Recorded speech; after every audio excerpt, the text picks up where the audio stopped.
welcome back to my channel. If you're new here today, my name is Alex and thank you so much for being here. So as you can see in the title of this video, today I am going to be talking about my experience with perioral dermatitis. I will talk about my experience, how it came on, the treatment that I endured, and just how my skin is doing now. So I do have a couple of disclaimers to make for this video. I do want to just disclaim that I am not a doctor, I am not a medical specialist by any means. I am just talking about my specific experience and how it happened for me. So anything that I say here in this video, be it medications, treatments, whatever, the point of this video is not to tell you how you should be treating it. I would seek out medical attention if you do have a condition like this.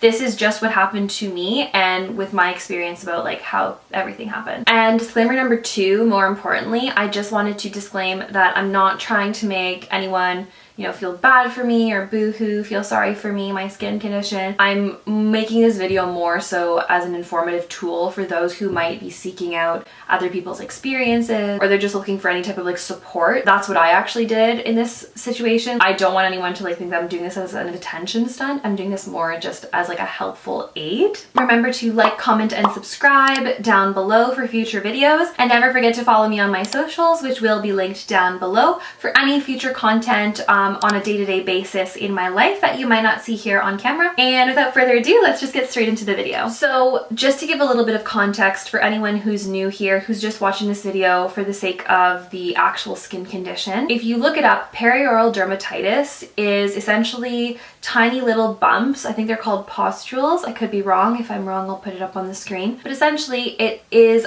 a rash-looking condition on your face that surrounds your mouth. Like, it derives from the Latin perioral, meaning like around your mouth. So essentially you'll get these tiny little red bumps that are very inflamed, and it'll come around your lip area, maybe around your nose, up into your nostrils, and in some cases it can work its way like up towards your eyes, which did in fact happen to me, but I'll explain that in a minute. So just to give a little bit of context, I have had quite the skin journey, if you will. I've had acne prone skin, I've had different skin conditions, and I mean on my face, like not so much on my body, like my limb or proximal area, but like I definitely have had my fair share of face skin problems. Needless to say that my skin is really sensitive, like extremely sensitive. I have to be really careful with what products I use, with what makeup I use, honestly even with what hair products I use, just because some of the ingredients can actually like cause breakouts for me.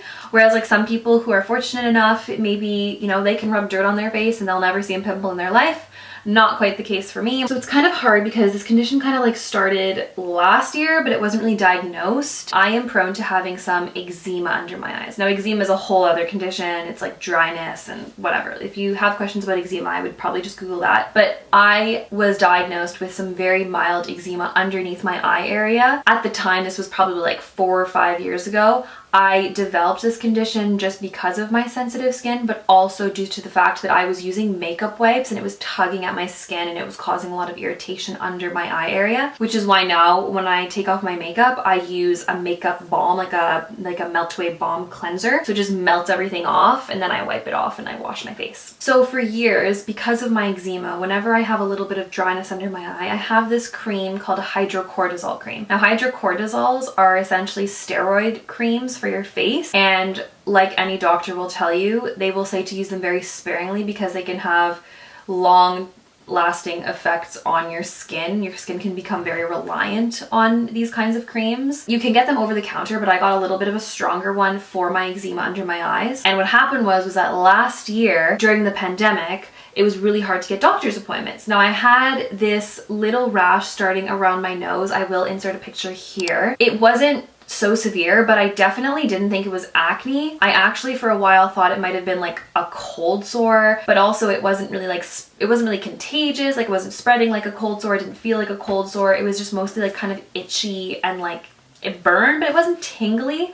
So it was kind of weird and I didn't really know what to think. It also only came on like in November, like in the winter when things got really dry. So I asked a pharmacist for their opinion on how I could treat this, be it, you know, like in a natural way, or like if maybe like the hydrocortisone cream could work. And the pharmacist said that as long as I use it at my own discretion and use it very sparingly, it could probably heal up the rash. So I did go ahead and use the cream around the rash area on my nose that was kind of spreading around my smile lines, and it did temporarily alleviate the condition. However, in the long run, the rash kept coming back. It was like cycling back. So I would get the rash, use the cream, go away, and then it would come back.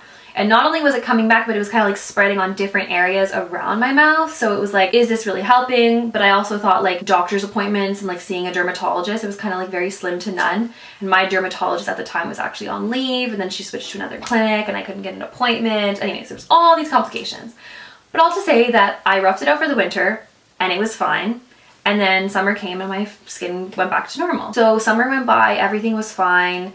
And the winter came again and the same thing was happening. I was starting to get a weird rash around my nose, but even on my cheek area, on my smile lines, like just little kind of breakouts, but like not pimples, because I would have pimples like simultaneously, like with these little weird rash breakout areas. Like, and they weren't even like, I wouldn't even consider it like too huge of a rash because it was just like tiny little patches around.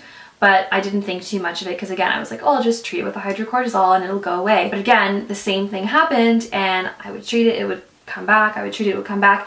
And this year it was like exacerbated even more. Like it would like go away and come back like with a vengeance. Like it was like more patches, bigger patches. Like it was just like kind of getting out of control. So at this point I decided I'm gonna go online and I'm gonna do a little research because I just wanna know like maybe like other people are like struggling with this too.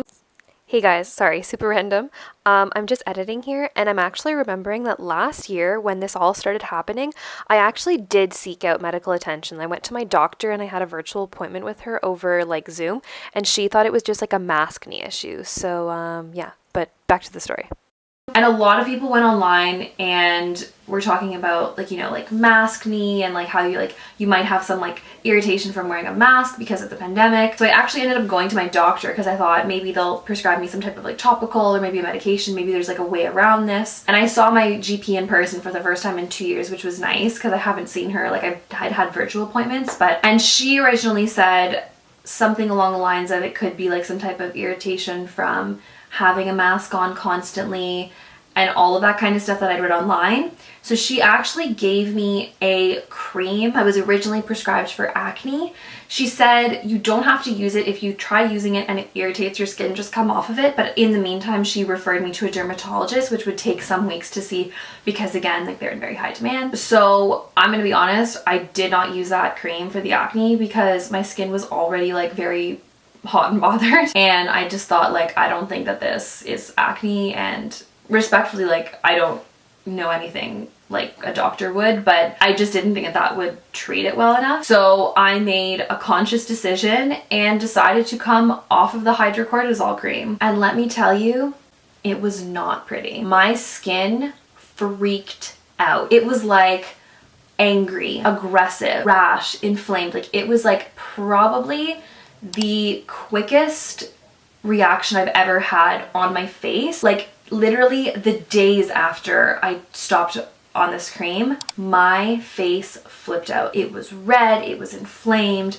There was like the tiny little patches of rash that had, you know, previously been around my mouth and my, you know, smile lines and nose. They started going up around my cheeks, up around my eyes. They started creeping up into my nose. And I even think, I have a picture here, I think. The actual rash, if you look closely enough around my lips, it like, there's like a red like kind of like tint to my skin, and it like stops right under my lip and just goes around my lips. It's almost like a halo around my lips, and it was so itchy and it burned and it was like, looked so irritated. Like I even remember going to my boyfriend's parents' house and they were even saying like maybe it's an allergic reaction. So I actually ended up taking an antihistamine, and unfortunately that didn't really do much. Like I kind of didn't think it was an allergic reaction because nothing in my diet had changed. I didn't like use like a new detergent or anything, so it was definitely not what I thought. But I ended up just taking one just, you know, in case. And they say that like you know, antihistamines can like bring down some inflammation. So unfortunately, this was all happening just around New Year's when like everything was kind of closing and it was like holiday time. So there was like a good 4 days that like I would not be able to get in touch with like a medical specialist or any type of like medical person.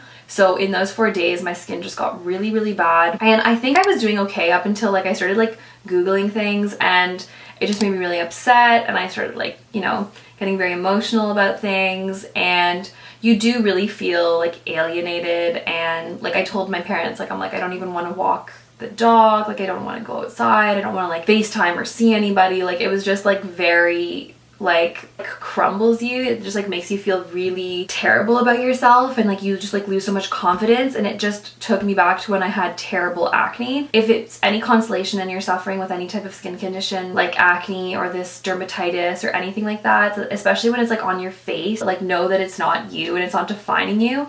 And like those who love and care about you, they know that just as well. So if anyone's gonna judge you, then like they're an asshole. Like it doesn't even matter. Like they're just not good enough of a human being to know that like shit happens. Like screw them. They're dumb. I hate them. I hate them for you. Ugh. But anyways, so I called my doctor, got into like a walk-in clinic, and they referred me to a dermatologist. There's like an emergency dermatology clinic here in Toronto. For anyone who doesn't know about this, that's in Toronto, I believe it's called Avant Derm. It's a dermatology clinic down in the Distillery. As long as you have a referral, you can get to see a dermatologist. And I'd been there once before for like another acne kind of like infection condition that I had on my face, and it was like very handy. I actually met my current dermatologist there. She's at another clinic now, but she's the best. So they obviously like have a great team working there. So I went to this clinic, I saw a dermatologist, and he basically said to me exactly what I'd researched about how it was like, you know, perioral dermatitis. Some people attribute this condition to overusage of steroids, creams, or steroids, like even if you like have like a puffer and stuff. Sometimes it can be hormones. So sometimes women who are pregnant, they have this condition come on. It's kind of like no one confirmed way that this kind of comes on. In my case, it was like very crystal clear that it was because of the steroid cream usage. He was going to give me a couple of creams, one for morning, one for night, and a pill to take like as an antibiotic. So these were all antibiotics. None of these were steroid cream. Everyone told me like stop taking the steroids if you haven't already, but I had already stopped them, which is like good news. I'd started to use the steroid creams again, the condition would have, you know, severed, but it would have come back again. Sadly, when I did see him though, he did tell me this condition is something that can like come back. It could be like a 6-month recovery, 8 months, like hopefully not over a year. So I got home from that appointment and I cried a lot, and it was really upsetting, and it was just really hard to hear. But fortunately, after I started the antibiotics, I saw a lot of change. It was really good. I have a picture that I'll put here. And this was like 4 or 5 days after I was using the antibiotics. So after those few days, I started seeing the rash come back a little bit, even as I continued on the antibiotics. Even in my actual like skin regimen, I wasn't even like toning or putting serums or anything like that. Like all I was doing was like washing my face with like a very like light cleanser. I wouldn't do anything but put my moisturizer and my antibiotics. Even prior to that, I was just like rinsing my face with water before the medications, because like I didn't want to like, you know, dry my skin up too much from like the oils on my face. So another whole layer to the story is that I finally got to get in touch with my actual dermatologist. I finally got through to her secretary. He basically like confirmed the diagnosis. She actually thought that one of the creams that I was on was not as effective, so she switched it out for another cream, which I am picking up tomorrow actually. She did also say that the condition can also be brought on in some cases by an ingredient called sodium lauryl sulfate. So she just told me to like check and make sure that like nothing I was using on my face had it. So yeah, basically now you can look at my skin. Here, I'll get closer. So this is my current skin condition with a little bit of makeup on. I did put a little bit of foundation and concealer, but in terms of the actual texture, it looks a lot better than it did. It's like a lot better looking. As I said before, like I do still have a little bit of the rash, as you can probably see. It's kind of creeping up around my eyes over here, and it's still a little bit present on my cheeks, but At this point, it's not so severe. Obviously, makeup aggravates it a little bit, so my skin has been pretty good the past couple of weeks, so that is why I'm getting on camera again and I'm a little bit more confident, but do it at your own risk. I would probably recommend staying off of makeup as long as you can. Oh, also, my dermatologist, I asked her again about the recovery time and she said probably around 2 months, which put me way more at ease. Definitely a little bit of a weight off of my shoulders. But yeah, that's basically my experience. I don't know if I'm missing anything. If anyone has any questions, please comment them down below. I am more than happy to answer anything. But yeah, otherwise, that is all I have for today's video. I hope you guys enjoyed. I hope you guys took something from this. If you're new, please remember to subscribe for future videos. Like and comment down below any questions. If you guys like this video, let me know. Remember to follow me on all of my socials for, you know, day-to-day content that you might not find up here on my YouTube channel. And yeah, otherwise, guys, I think that is all I have for you today. Thank you so much for sticking with me. I hope you could take something from this video, and I will see you guys in the next video. Mwah! Bye.